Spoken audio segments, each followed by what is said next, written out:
KHQA Sports. Good evening, folks, and welcome to Sports Final on this beautiful Friday night. Thank you for joining me.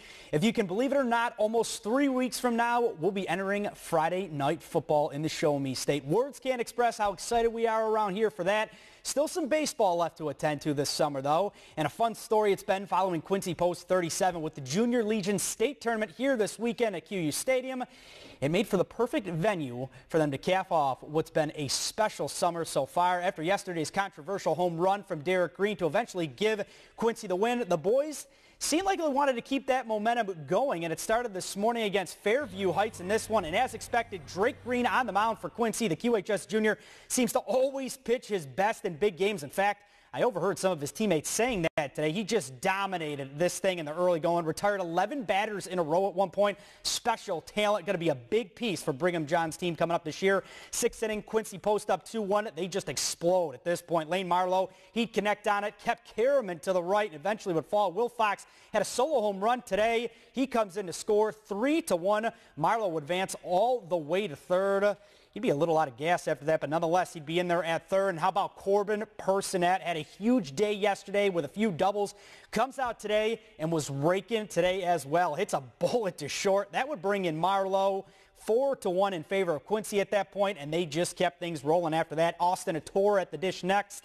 He'd outbring in Personette with a stab to right. 5-1 now. So many hitters on this team. Well, they get hot. Good luck stopping them from opposing pitchers. And it was Drake Green after that, helping out his own cause with a sack RBI. Jack Lucy trots in to make it 6-1. Derek Green almost had another blast that just missed being a home run today. Dax Fleury, he was good too. Love that name on that kid. Big shot from him. He'd bring in Derek Green. 8-1 lead. And they would hold that without a problem as Drake Green went the distance on the mound. He closes things out. Quincy Post advances with an 8-3 win today out there at QU Stadium. That would set up tomorrow's game in the quarterfinals. Looking for a semifinal trip, and they are going to be taking on Breeze Post 252. That's going to be a very good game. Two quality teams. That one going to be starting at 11 a.m.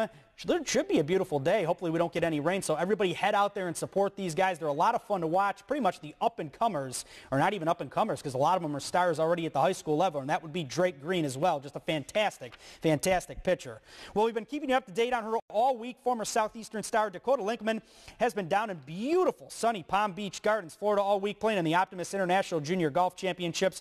Fourth round was today. Dakota fires an 82. Good enough for 37th place. Our deepest congrats to her, playing against some of the best competition in the country, and she has held her own, making the cut down there and competing. She's off to Lindenwood very soon. Definitely won't be the last time you'll be hearing about her. A very bright future. Well, time to talk some football. Things ever so close to the start of camp for the QU Hawks on August 10th. A lot of expectations this season for Coach Padgett and his squad. They were in attendance today for the 4th annual GLVC kickoff event held at McKendree University. Coach Padgett and his players talked to media and represented QU, who finished 6-5 overall last season. They were picked to finish 5th in the preseason conference coaches poll. QU has 20 starters returning to this year's team, including 10 on offense, as they've been the last 4 seasons. Indianapolis was the unanimous pick to repeat as champs again this year. Truman State was voted 2nd. The new home of former QHS standout Malik Robbins will be transferred from Northwest Missouri State. The Hawks open the season at Northern Michigan on September 12th. Well, Gems back home tonight after taking a beating in Dansville last night. That popcorn looking like it's taking a beating right there. She is really enjoying that, getting groovy right in the stands. Tie game at the bottom of the first. Anthony Villa doing what Anthony Villa does, and that's driving runs. RBI machine, that kid. Aaron Meyer scores. Gems go up 1-0.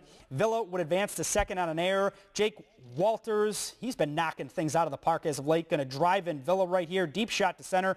Gems hold a 2-0 lead all through the 6th. That's when Justin Wiley, he would go yard, put one over the right field fence as he goes opposite. Dans would get one back in the 7th. However, J.T. Baksha from WIU gets the strikeout right here. Throw out a third, though. That would get by to allow a run to come on in to score. 3-1 in favor of the Gems at that point, and they're just going to close things out. Boschka getting it done. Won a full 7, only allowed 1 hit and struck out 8. A nice bounce-back win for them. Still 5 games out of a playoff spot. Gems are in Hannibal tomorrow night as they get the 3-1 win. Cavemen in action tonight as well, taking on Kokomo. They are not so lucky as they fall to the Jackrabbits by a final of 6-2. The Cavemen won 2 in a row a few games ago, so they are playing some good ball as of late, but sorry to